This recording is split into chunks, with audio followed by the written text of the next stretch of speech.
Hey, Michael, thanks for your question about the sort of extreme scenario of the Shoah, of that kind of, you know, degree of horror. Um, Obviously, I think the first thing to say about this is that there are no easy answers. Um, and Bonhoeffer, whom you cite, I think is a good source for how there are no easy answers about this. So that sounds probably a little cliche, but I should unpack it a little bit. By no easy answers, I think I want to say that there's no um, stable norm, I don't think, that can serve as reliable guidance for how to respond, especially in the immediate sense, to a level of threat like that of Nazi occupied Europe, the Shoah more generally. And that's key, I think, to understanding Bonhoeffer, because, as you know, he was kind of generally opposed to resorting to violence in pursuit of justice, and even in defense of the oppressed or the weak, especially as any kind of a general norm that could be appealed to. And so when he talks about Ultima ratio, uh, the kind of ultimate uh, rationale or reasoning um, that might lead a person to resort to a particular kind of violence, as he did in joining the plot to assassinate Hitler. He's actually questioning the attempt to render such actions legitimate, because their legitimacy would imply their conformity to some identifiable, stable norm. And that he thinks is not available to us according to God's revelation. And so there is a kind of um, sensibility, general tendency to refuse the temptation to resort to violence. But he acknowledges that turning that into a kind of stable pacifist principle um, is equally problematic. You can't turn pacifism, if it's going to be Christian, if it's going to flow from God's revelation, into some kind of static norm. The pursuit of peace, the way that we respond to threats and the temptations of violence, has to be, for Bonhoeffer, an ongoing, living process. And uh, for him, when it came to um, the reality of Hitler, as that was becoming clear, he did determine that the threat of Hitler was such that he could come up with no better course of action than to join in the plot to assassinate him and to commit that kind of violence. It was tyrannicide. And that's a little bit different, by the way, from supporting a kind of world war effort to bring down the German regime of the Third Reich. So I think we should be able to distinguish between a particular exercise in tyrannicide and um, advocating a sort of uh, all-out war on the scale of World War II as the supposed necessary means of bringing Hitler down.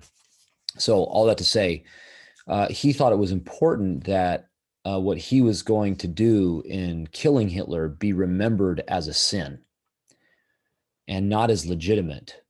but as what he would describe, and I think he does describe it this way in ethics, as his attempt to take responsibility for a situation that could not be reducible to obedience to any norm.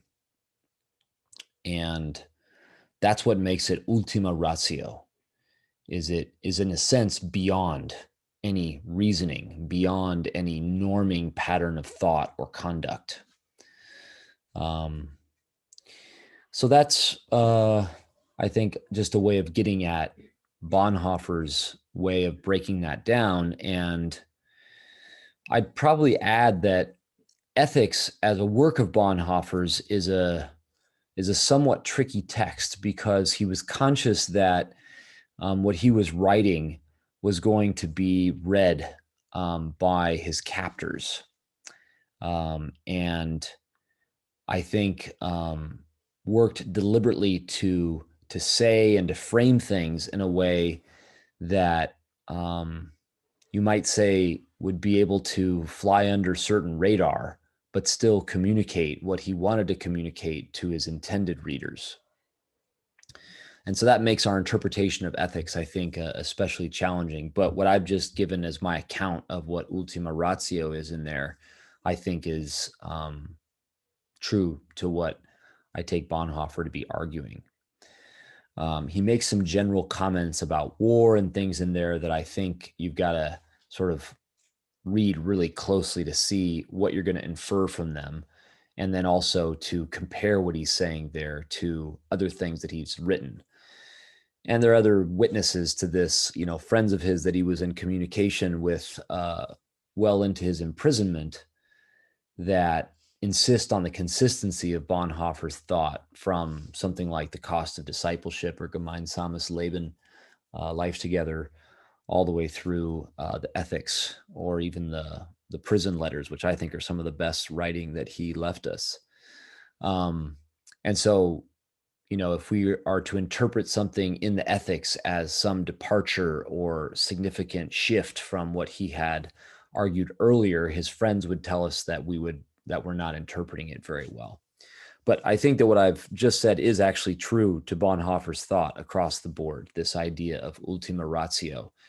But it's a concept that is beholden to Kierkegaard, especially, and to a sense of God's revelation that cannot be reduced to any kind of a stable code or criteria of justification, for example, for violence. It has to be conceived as, in some ways, an unpredictable way of taking responsibility for a situation that arises and is not actually able to be fitted into any norms that we could attribute to scriptural teaching or something like that. So that's interesting, just, bit of background that I hope might help a little bit. On the larger kind of question that I think this raises, of course, we're going to deal with it more in class. I do think it's important to recognize at least a relative analogy between Jesus's own situation and situations of extreme cruelty and horror and threat, like that of the Nazi control of so much of Europe and what that meant for its population. So I don't think we could say that Jesus would have acted differently if things had been severe as they became, for example, in Germany. We have to reckon with the fact that the kind of generations long occupation in Jesus's day was perhaps not killing people as fast, but percentage wise, it was spreading a lot of death. And actually performing the extinction of certain communities and even aiming at that over generations, depending on their geopolitical significance. That was also the policy, as you probably know, of Antiochus Epiphanes before Rome, the Seleucid part of the Greek Empire. So anyway, I think that just again impresses upon us the absence of easy answers for these kinds of things. I think the last two thoughts that I'll just record here are: one, I don't have it in my heart or my thinking to condemn people who would rise up with different measures of violence to try to defend themselves, their loved ones, from the kind of threat that was posed by Nazi Germany. Um, if pacifism means that we've got to condemn that sort of resorting to violence, then I don't fit. Because I just don't think that that is consonant with my understanding of God's revelation as it's attested in Scripture. Um, I would be very slow to want to lionize that resort to violence. I would be thinking hard myself, others who might face something like that, about what sorts of restraint we might continue to observe, even if we're going to resort to something like that. Um, but I don't think pacifism is some kind of a general principle or rule used to condemn that sort of response to such a horrible threat is a sound theological stance. Um, so lots more to say there. The other thing that I think I want to say is related to Visegrad, whom we've studied together, because I think that Visegrad gives us two things when it comes to the Shoah that are important. One, um, he does not think that the Shoah constitutes some kind of new exceptional situation that should lead the Jewish sages and the learning of the rabbinic tradition, especially when it comes to violence, to simply be set aside. He advocates vigorously for continuing to draw on that tradition, the wisdom of the rabbis, the kind of nonviolence that they pursued, even in the attempt to deal with something as extreme as the Shoah. And he, of course, thinks that that is compatible with certain measures of violent self defense. Um, but he does not want the Shoah to suddenly situate Jewish thinking in some new context that is no longer broadly the tradition handed down um, rabbinically. The other thing I want to say from him is that, and this is where we're going to go more later in the course, that I think that the tendency that we might have to uh, think about how to respond to a threat like the Shoah often assumes too much about how we get to that point. And I think that what led to Hitler's rise to power, Visegrad deals with this a lot in terms of what the Jewish presence in Europe was like for generations. But the way that Hitler became the threat that he was deserves even more scrutiny than the question of what to do when that threat has already materialized to that extreme. And often conversations about whether violence is justified or what should be done rush too quickly, I think, to assuming that kind of ultimate scenario with Hitler in power and not thinking critically about how we got to that place.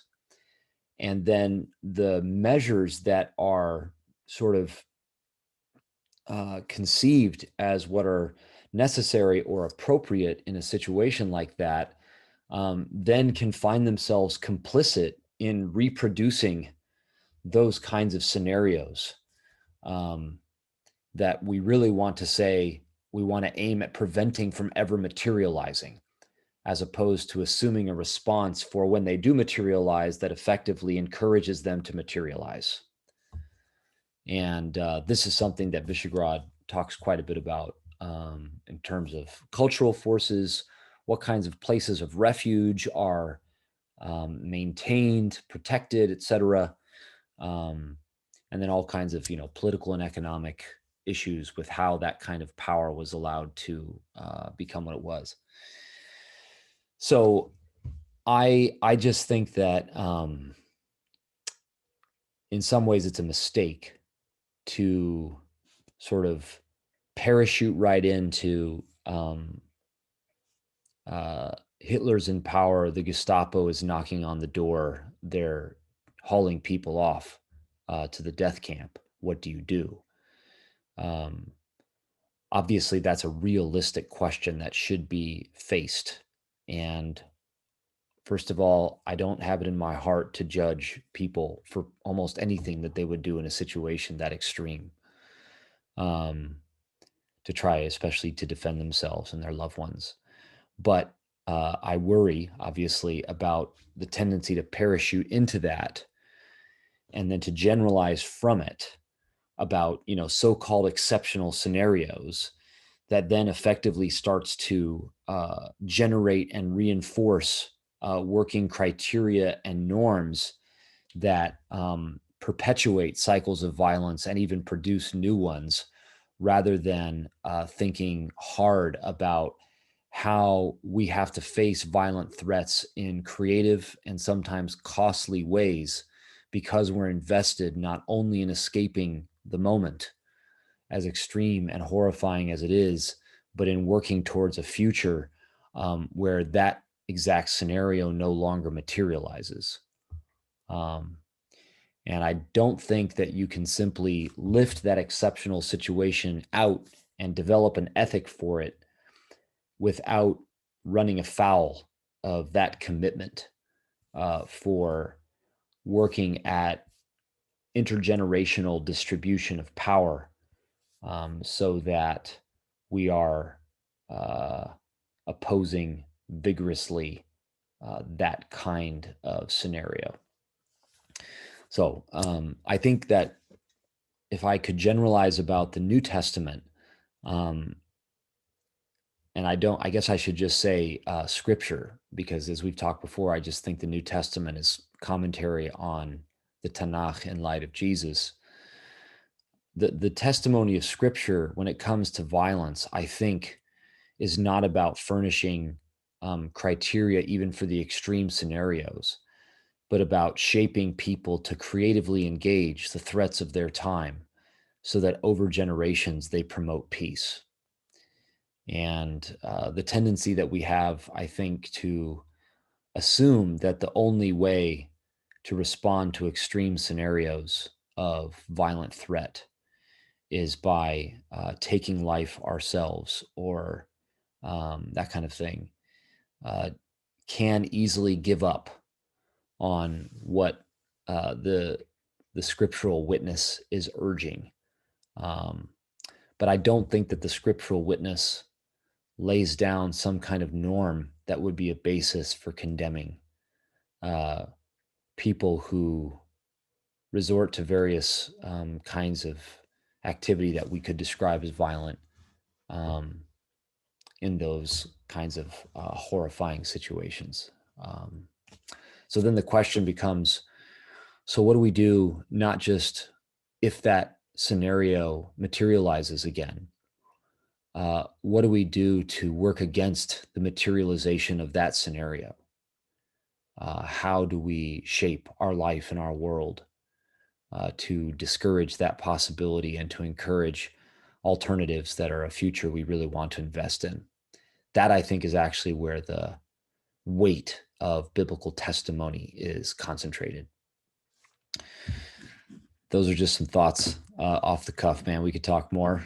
Feel free to reply to this. I'm sure others are thinking about similar situations, and happy to keep this one going. And as I said, just know that we're going to speak specifically about World War II later in the course, on the day where I have war as the topic. And we'll also be talking about divine violence which is something that I think is relevant to your question. And that's part of the subject of Weird John Brown. Thanks again.